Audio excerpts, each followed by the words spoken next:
The film Jurassic Park holds within it many interesting ideas regarding perception. Here I will talk about three of the ones which I've thought about. The first idea concerns the visual acuity of Tyrannosaurus rex. In the film, there is a scene where Grant and Lex avoid detection by the T-Rex by keeping perfectly still.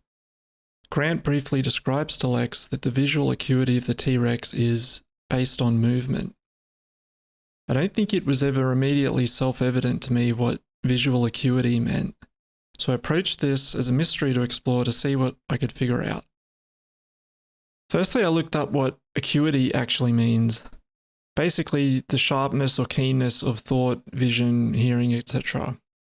So then I figured that our own visual acuity is probably based on stillness. When a ball is still, we can make out the details on the surface of that ball quite clearly. Maybe it's a given that our visual acuity is also based on proximity. We can see those details better up close. When, however, the ball is in flight, we lose sight of those details. What was once clear becomes a blur. We perhaps also slightly even lose acuity regarding the exact position of the ball as it moves through the air, as well as the acuity regarding detail. Pinpointing the position of a moving object when catching a ball, say, may require an amount of calibration. This may better allow us then to understand how the T-Rex in Jurassic Park, whose visual acuity is based on movement, might see. Its vision is set up to where it gains acuity, perhaps of detail or even position of an object, once that object starts to move. But when the object is still, those details fade away. I suppose it's understandable that an animal's vision could be attuned in either of these ways. A loss of visual acuity when observing still objects may seem inconvenient, but if that's the price to pay for heightened visual acuity in the observing of moving objects, and if the payoff for having high visual acuity in observing moving objects is great enough, then an optimization this way might be worth it. Maybe a T-Rex better needs to see the details of a Triceratops' horns or a Stegosaurus's tail spikes when they are moving rather when they are still. Something interesting to think about. In Jurassic Park, John Hammond is seen to have an interest in flea circuses. I never knew what a flea circus even was when I was a child. I think I thought that it had something to do with flea markets. Some sort of market.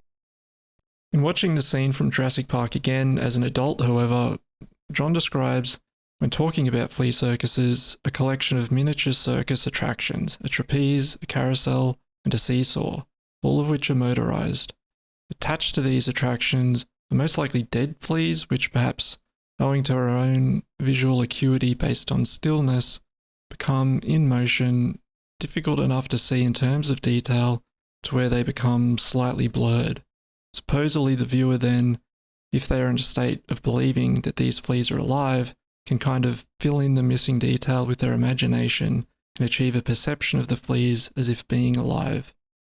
Even perhaps with little movements in the body parts of the fleas themselves. I figured that really if the motion of these motorized attractions was fast enough, dead fleas may not even be needed at all. Just a black dot with a marker might suffice, with the making out of the flea form being entirely done with the imagination as it fills in the blur. When reading a book and visualizing the story in our minds, our imaginations can fill in gaps.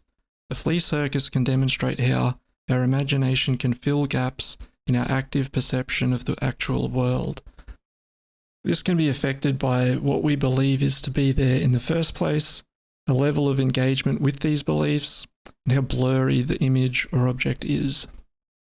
This section on CGI use in Jurassic Park has definitely been talked about by people before, but I'll mention it here because it is also related to vision and perception. One of the features in the film Jurassic Park was the use of both practical special effects and computer-generated special effects. I think that the use of practical special effects in some scenes and the use of CGI in other scenes was intelligent based on how we, the viewers, perceive the world. As mentioned, our visual acuity is based on stillness, so when there is a close-up shot of a dinosaur that is still, It should be expected that our ability to discern detail will be high, and so for these shots in Jurassic Park, practical special effects were used. Big puppets that were actually there on set and that were exposed to real lighting conditions and appearing realistically as real objects do. In scenes depicting dinosaurs in motion, however, CGI could be used.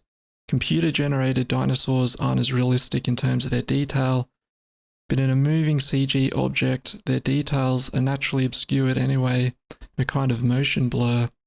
And as we learnt from flea circuses, our imagination can fill in gaps in a blurred image and thus compensate for the reduced realism that CG objects have. But there will only be that blur in a moving object.